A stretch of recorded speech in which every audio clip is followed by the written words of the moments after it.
Ben, bien le bonjour tout le monde! Donc, je profite de mes vacances, je profite de ma moto.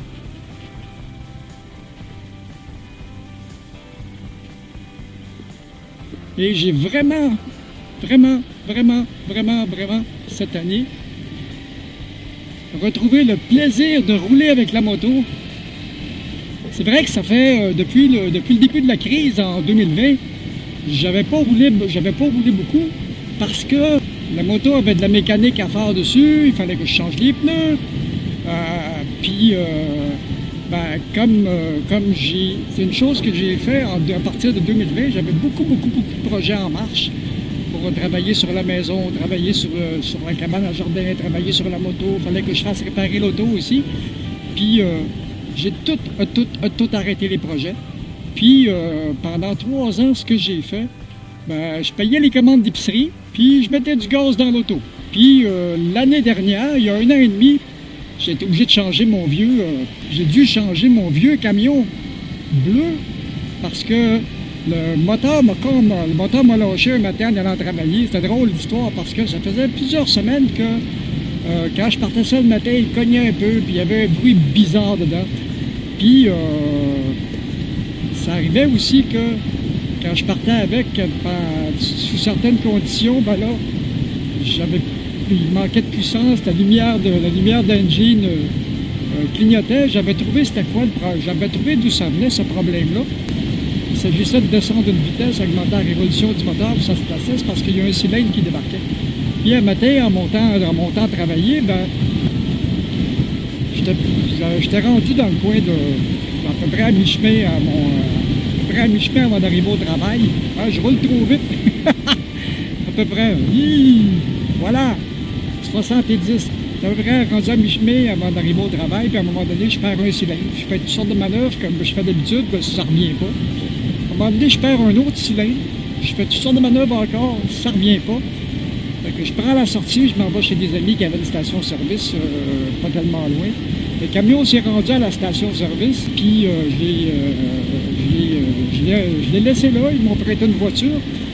Puis ils m'ont rappelé 3 heures après. Ils m'ont dit ton camion, c'est bien plate là. Et il y a un cylindre qui est plein d'huile, puis il y en a un qui a plus grande compression dessus. Donc, il n'était même pas question de jouer dans le moteur parce que ça coûtait beaucoup trop cher. Il n'était même pas question de changer le moteur parce que le camion était vraiment trop rouillé. Parce que moi, j'espérais qu'il dure peut-être peut-être 1 mois ou 2 de plus pour avoir le temps de me revirer de bord pour faire ce que j'ai à faire. Fait que finalement, j'ai dit à mes amis qui avaient la station-service, là, regarde, si tu m'as prêté une voiture, si tu me laisses la voiture jusqu'à temps que je me sois trouvé un camion, je vais te donner mon camion. Finalement, il a envoyé le camion à la casse, puis je n'ai jamais su comment est-ce que les casseurs lui avaient donné, puis j'avais donné le camion. C'était ma parole.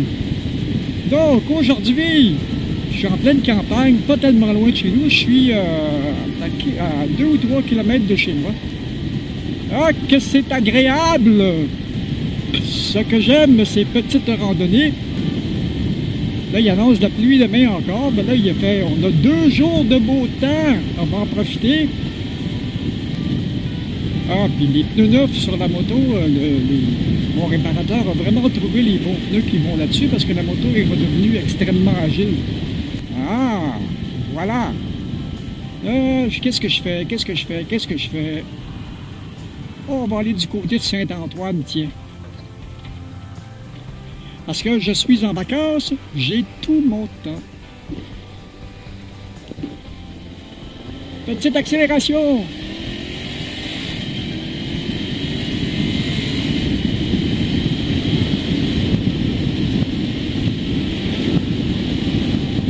Donc, comme je disais, j'ai retrouvé le plaisir de me promener avec cet engin-là. Ça fait une couple d'années que je pense la changer parce que ça devient vraiment infernal pour trouver des pièces. Il faut que j'en trouve un petit peu sur eBay, j'en trouve un petit peu partout.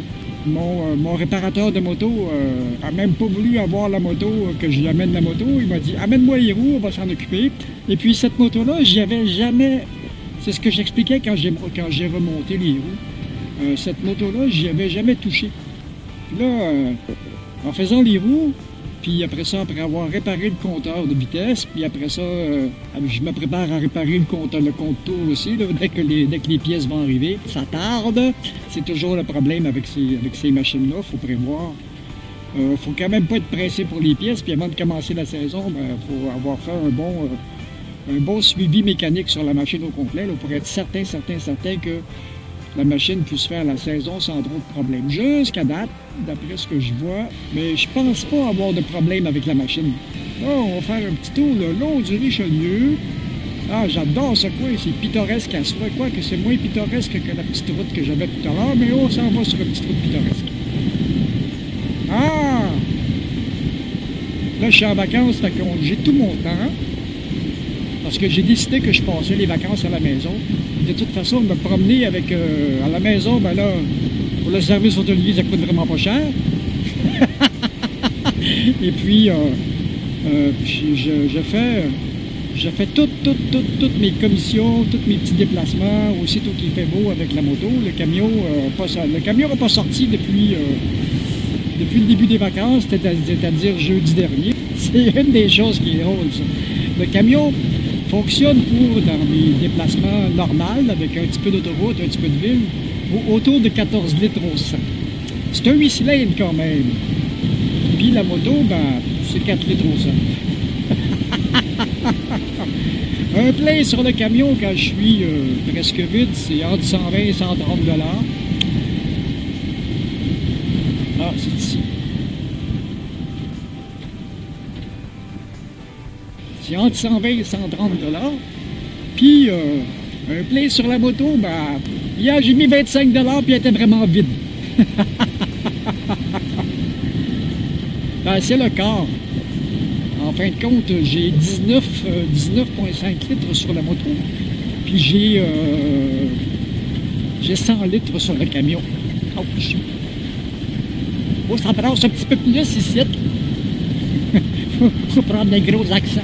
Faut prendre des gros accents de Saint-Antoine.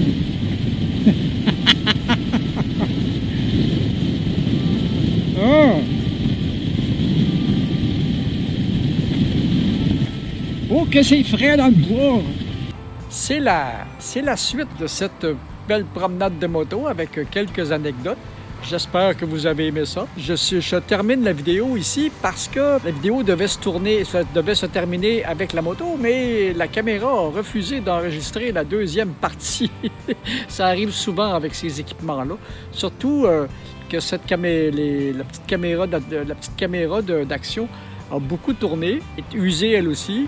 Puis j'ai souvent des bugs bizarres avec. Donc ça va être le temps de probablement refaire mon stock de mini-caméras. Peut-être avec des caméras de meilleure qualité, ça va dépendre. J'ai peut-être un plus gros budget parce que celle-là, je l'avais vraiment pas payé cher. Puis elle est native en 4K. Ça fait pas si mal le travail. J'ai de la misère avec la stabilisation. Je suis plus capable de stabiliser les images. Puis là, maintenant, une vidéo sur deux ne s'enregistre pas. Puis naturellement, elle me le dit pas quand ça arrive. Elle me le dit, je m'en aperçois quand j'ai fini le travail. Bon, c'était ça. Des anecdotes à moto. Il y en aura d'autres. Pour l'instant, je fais un petit peu de lecture. Je revisite des vieux romans de... Comment est-ce qu'ils appellent ça? Des vieux romans d'adolescents. J'en avais... J'ai une grande partie de la collection entre les mains. Donc, de temps en temps, j'en revisite un. C'est pas tellement long à lire, ça me prend une petite heure. Et ça me détend. C'est ça, les vacances! J'ai d'autres livres en retard que je dois lire, pas impérativement, mais là, il faudrait que je m'y mette. Ça fait 2 ans que je les retarde. Donc, c'est ça. À la prochaine, puis il y en aura d'autres vlogs à moto avec des anecdotes. Quand on a mon âge, on a plusieurs anecdotes à compter. Salut!